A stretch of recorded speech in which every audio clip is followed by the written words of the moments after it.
जय हिंद दोस्तों, स्वागत है आप सभी का इंडिया डिकोडेड पर। दोस्तों, दिल्ली में हुए बम धमाके के बाद, रादर मुझे कहना चाहिए दिल्ली में हुए आतंकी हमले के बाद, बिकॉज अब उसको ऑलरेडी एक टेरर केस की तरह रजिस्टर कर दिया गया है। उसके बाद दोस्तों, हमारी जो इन्वेस्टिगेटिव एजेंसीज हैं वो इसके साथ जुड़े हुए जितने भी पॉसिबल लिंक्स हैं उनको एक्सप्लोर करने में लग चुकी हैं। एंड उसी पर्टिकुलर इन्वेस्टिगेशन में जो बड़ा अभी लिंकेज सामने आया है, बताया जा रहा है as per the intelligence sources कि पाकिस्तान के लश्कर तैयबा का जो हाफिज सईद है वो असल में अपना एक नेटवर्क अब बांग्लादेश में बना रहा है, वहां पर तैयार कर रहा है। और ये वाला जो कहीं ना कहीं हमला है इसका लिंकेज उसके साथ भी हो सकता है। आपके सामने है दोस्तों, ये वाली डेवलपमेंट सामने आई है। Hafiz Saeed plotting India attacks using Bangladesh as the launch pad. और ये जो सोर्स है ये प्रॉपर इंटेलिजेंस सोर्सेज का ही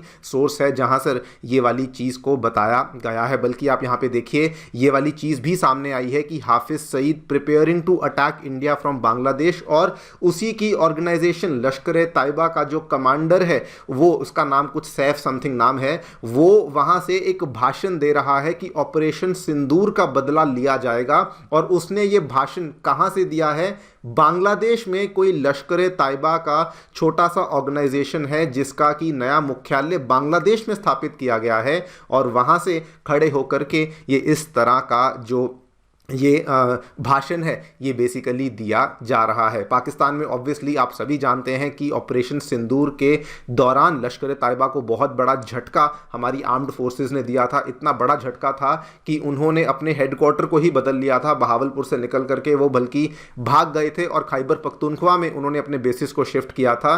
एंड इसीलिए ये वाला जो शिफ्ट है अब हमें बांग्लादेश में देखने को मिल रहा है, जहाँ से इस तरह की गतिविधियाँ अब विटनेस कर रहे हैं। लेकिन इंडिया दोस्तों, we are not wasting any time. ये जो भी डेवलपमेंट्स यहाँ पे आ रही हैं, इंडिया ने भी अपने चिकन नेक कॉरिडोर को या फिर अपने सिलीगुड़ी कॉरिडोर वाले इलाके को फोर्टिफाई करने के लिए हमने भी वहाँ पे स्टेप्स लेने शुरू कर दिए हैं। खबरें आप देखते चलिए, जी न्यूज़ की खबर है 10 नवंबर की। हमने भी अपने S-400, हमने भी अपने Rafale fighter jet, Akash air missile system, BrahMos missile, इन सभी को चिकन नेक कॉरिडोर के पास में डिप्लॉय करना शुरू कर दिया है कि इन केस अगर इस बार कोई भी हरकत हमारे ईस्टर्न साइड से भी होती है तो हमारी आर्म्ड फोर्सेस जो हैं वो वहां पे तैयार हैं, और हम लोग किसी का भी यहां पे इंतजार नहीं करेंगे। एंड हम लोग अपनी जो तैयारियों के माध्यम से बांग्लादेश में अगर कुछ करना हुआ तो वो भी कर सकते हैं। लेकिन दोस्तों, इसके साथ में एक और बड़ी इंटरेस्टिंग डेवलपमेंट जो हमें देखने मिली है,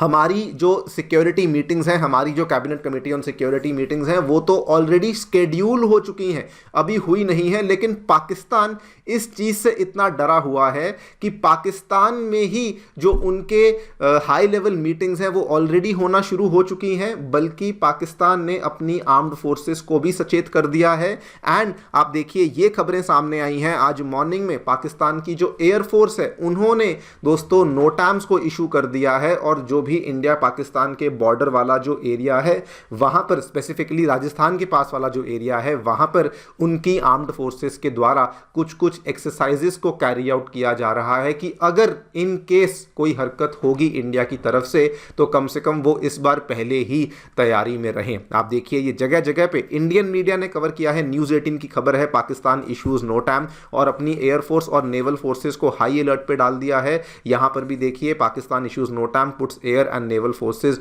on high alert after the Delhi Red Fort blast. तो मैं इन्हीं सब चीज़ों के बारे में चर्चा करूंगा। पहले तो बांग्लादेश वाला एंगल क्या है, क्यों है ये एंगल, उसको भी हम लोग समझेंगे। इंडिया ने क्या किया है, very briefly I will talk about that. और पाकिस्तान जो यहाँ पे हरकत में आया है उसकी क्या डिटेल्स हैं उसको भी समझेंगे। आइए शुरू करते हैं मेरे साथ। मेरा नाम है अनिरुद्ध। यदि आप लोग मुझे फॉलो करना चाहते हैं तो यहाँ पे दिए गए टेलीग्राम चैनल के माध्यम से ऐसा कर सकते हैं। All right, directly coming to the news दोस्तों, बांग्लादेश का जो लिंक सामने आया है, टाइम्स ऑफ इंडिया का ये आर्टिकल है, तो क्रेडिबल सोर्स है जिसमें कि इंटेलिजेंस एजेंसीज का हवाला देते हुए उन्होंने बताया कि पाकिस्तान बेस्ड मिलिटेंट ग्रुप लश्कर तैयबा और उसका जो फाउंडर है हाफिज सईद, वो अब बांग्लादेश को as a launch pad use करने की तरकीब बना रहे थे।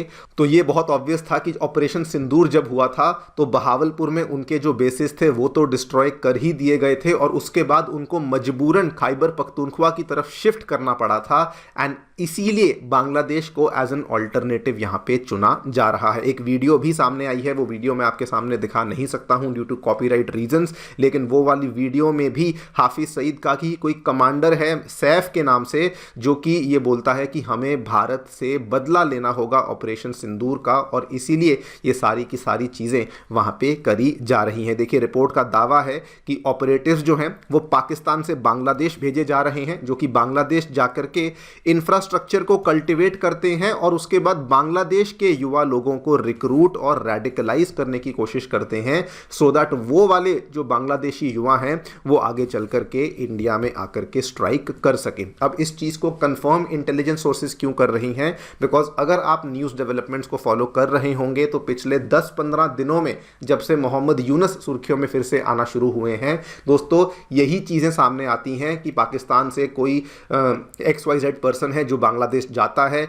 और वहाँ पे जाकर के ऑब्वियसली बांग्लादेश के किसी सीनियर अथॉरिटी से वो मिल लेता है और उसके बाद बांग्लादेश वाले इंसान को बोलता है कि मुझे बांग्लादेश का दौरा करवाइए। तो दौरा करवाने के बहाने से वो आम तौर पे एक ऐसे एरिया में जाते हैं जो कि बिल्कुल इंडिया बॉर्डर के नज़दीक होता है, और ये आप देख भी सकते हैं। इसको लेकर मैंने अलग से वीडियो भी बनाई थी, 2 नवंबर की खबर है। हाफिज सईद की जमात उत दावा, इसने अपने नेटवर्क को बांग्लादेश में एक्सपैंड करना शुरू किया है, और इनका हाफिज सईद की ऑर्गेनाइजेशन का कोई इंसान था जो बांग्लादेश गया था, जिसको बांग्लादेश के एक सीनियर गवर्नमेंट ऑफिशियल ने एक दौरा करवाया था इंडिया बॉर्डर के बिल्कुल नज़दीक में। अब आप खुद इसमें दोस्तों, मैंने बिल्कुल कहानी को सिंप्लीफाई कर दिया है, आप सोच सकते हैं कि क्या क्या चीज़ें हो रही हैं। इसीलिए हमारी जो इंटेलिजेंस एजेंसीज हैं, जो रॉ हुई, जो IB हुई, वो इन कंक्लूजन्स पे यहाँ पे आप पहुँची हैं, और ये पूरी की पूरी चीज़ इंडिया के लिए बहुत वरीसम है। क्यों? मैं आपको बताता हूँ 2 रीज़न। सबसे पहली बात तो अगर आप इसमें ध्यान से देखें तो अभी तक क्या था कि टेररिज्म को लेकर या फिर इस तरह की हरकतों को लेकर जो भी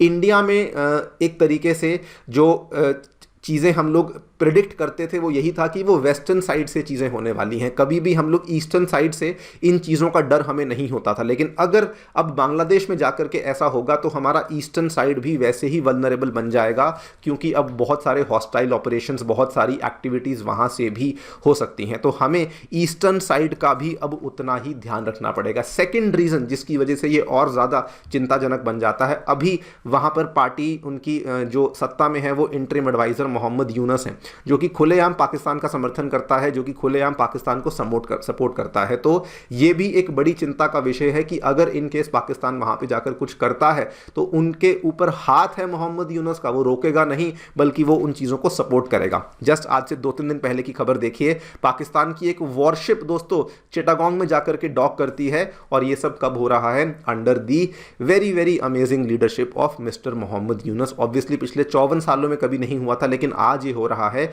तो ये सारी की सारी बातें कहीं ना कहीं, इन बातों में कुछ ना कुछ सब्सटेंस जरूर है, इसीलिए हमारी इंटेलिजेंस एजेंसीज इन चीज़ों को फ्लैग कर रही हैं। लेकिन इंडिया ने भी दोस्तों अपने रिस्पॉन्स को क्लियर कट कर दिया है कि जो चीज़ें हमने वहाँ पे एक्सरसाइजेस को अनाउंस किया वो सब तो चीज़ें एक तरफ हैं, लेकिन उसके अलावा S-400 रफाल के हमारे फाइटर जेट एयरक्राफ्ट, नंबर 3 पे ब्रह्मोस मिसाइल, नंबर 4 पे आकाश का सिस्टम, नंबर 5 पे जो हमारा medium range surface to air missile system है, ये सारी की सारी चीज़ें वहाँ पर ऑलरेडी डिप्लॉय कर दी गई हैं। और ये जो आकाश, मीडियम रेंज और जो S-400 सिस्टम है, ये दोस्तों एक तरीके से आप ये मान लीजिए कि तीनों चीज़ों को इसलिए डिप्लॉय किया गया है बिकॉज ये एक लेयर्ड एयर डिफेंस सिस्टम की तरह काम करती हैं। आकाश शॉर्ट रेंज, उसके बाद मीडियम रेंज और उसके बाद S-400 हमारा longest range air defence system है, जो कि किसी भी तरह के खतरे को वहाँ पे हम लोग काउंटर कर सकते हैं। और आप हालत देखिए, इंडिया तो जो कर रहा है वो कर ही रहा है। हमारी कैबिनेट सिक्योरिटी की मीटिंग कल शाम को होने वाली है, आज नहीं कल होने वाली है,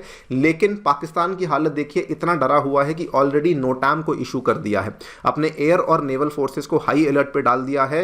एंड ऑलरेडी उनकी जो यहाँ पर बड़ी इंटरेस्टिंग आपको बात बताता हूँ, वो इतना डरे हुए हैं दोस्तों कि उन्होंने पिछली बार क्या हुआ था हम सभी को मालूम है, जो टर्निंग पॉइंट था वो था कि लाहौर का जब एयर डिफेंस सिस्टम हमने डिस्ट्रॉय कर दिया था। इस बार what they are doing, please listen to this carefully, Pakistan अपने एयर डिफेंस सिस्टम्स को एक्टिव रख रहा है और पूरी कोशिश कर रहा है कि अपने एयर डिफेंस सिस्टम्स को पहले सिक्योर किया जाए, ताकि कल को अगर कुछ होता है तो कहीं उनके एयर डिफेंस सिस्टम्स ही काम करना बंद ना कर दे। और साथ में नोटाम इशू किया है कब, 11 नवंबर से लेकर 12 नवंबर, मतलब कि जब मैं आपके सामने ये वीडियो बना रहा हूं उस टाइम पर इस नोटाम को इशू किया गया है, यानी कि वो अपनी एयरफोर्स को हाई अलर्ट पे ऑलरेडी रख चुके हैं। इंडिया भी कुछ कर रहा होगा डेफिनेटली, लेकिन उसको लेकर अभी तक कोई ऑफिशियल अपडेट हमारे पास सामने नहीं आया है। जो भी आएगा मैं आपके सामने पेश करूंगा। फिलहाल के लिए वीडियो में इतना ही। Thank you so much for listening, stay tuned and stay safe.